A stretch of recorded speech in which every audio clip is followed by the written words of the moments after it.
அனைவருக்கும் வணக்கம். இனிய தமிழ் புத்தாண்டு நல்வாழ்த்துக்கள். எனக்கு பண்டிகை மட்டும் இல்லை, எல்லா நாளும் கொண்டாட்டமா இருக்கணும்னு தான் ஆசை. ஆனா இன்றைய சூழ்நிலை அப்படி நிக்க வைக்கல. அதனாலதான் திண்டாட்டம் பக்கம் நான் பேச வந்திருக்கேன்.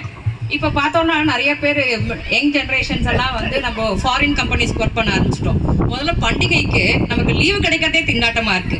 அப்படியே லீவ் கிடைச்சாலும் நம்ம பசங்க 10வது 12வதுலாம் படிச்சுட்டாங்கன்னு வச்சுக்கோங்க, ஐஐடி நீட்டு அப்படின்னு சொல்லி 2 வருஷத்துக்கு பண்டிகையெல்லாம் க்ளோஸ் பண்ணிடுறோம். அதுவே பெரிய திண்டாட்டம் தான் நமக்கு. அப்படியே லீவ் கிடைச்சி நம்ம ஊருக்கு போனா பஸ் ட்ரெயின்லாம் டிக்கெட் புக் பண்ண 4 மாசம், அது ஒரு திண்டாட்டம்.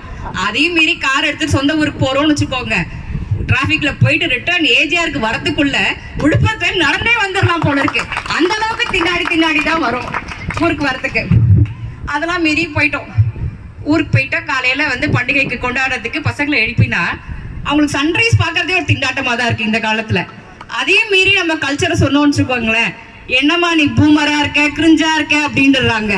ஸோ இன்றைய யங் ஜெனரேஷன்ஸ்க்கு நம்மளோட தமிழ் பாரம்பரியத்தை கொண்டு போய் சேர்க்கறதே ஒரு திண்டாட்டமா தான் இருக்கு.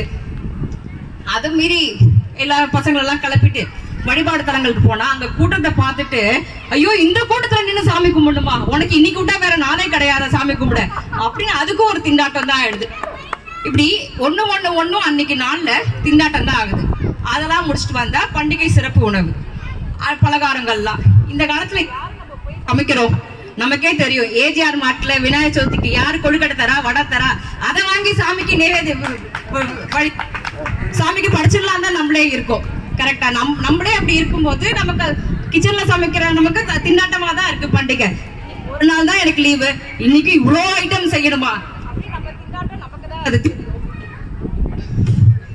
அதுக்கு அடுத்தது வந்து வெடி வெடிக்கிறோம்.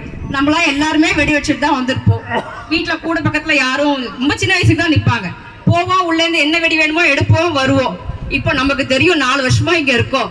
ஒரு ஊருக்கு போற மாதிரி பேக் பண்ணிட்டு வருவோம். கீழே ஸ்லாட் புக் பண்ணி இந்த இது யாரு கால யாரு வெடிக்கிறானே தெரியாது. அந்த அளவுக்கு வெடி வெடிக்கிறதே ஒரு திண்டாட்டம் தான் இங்க. அதையும் மீறி வெடிச்சா அந்த குப்பையை பார்த்து ஒரு சந்தோஷப்படுவோம், இவ்வளவு குப்பை ஏன் வீட்டு வாசல்ல இருக்குன்னு. இங்க நமக்கு என்ன ஆகுது, காசு இவ்வளவு மாசுபட்டிருக்கு, இவ்வளவு பேப்பர் குப்பை சார்ந்திருக்கு அப்படின்னு அதையும் வந்து நெகட்டிவ் திண்டாட்டத்தை ஹைலைட் ஆக்குறோம். சோ நம்ம இந்த காலகட்டத்துல எல்லா கொண்டாட்டங்களையும் திண்டாட்டங்களா தான் மாத்தி அனுபவிச்சுட்டு வரோம்.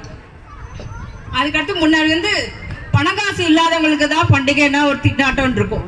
இப்ப அதெல்லாம் மீறி பணக்காசு இருக்கிறவங்க இல்லாதவங்க அப்படின்னு இல்லாம பண்டிகையை கொண்டாடுறதுக்கே ஒரு திண்டாட்டமா ஆகிற சூழ்நிலையில நம்ம வந்து நிக்கிறோம்.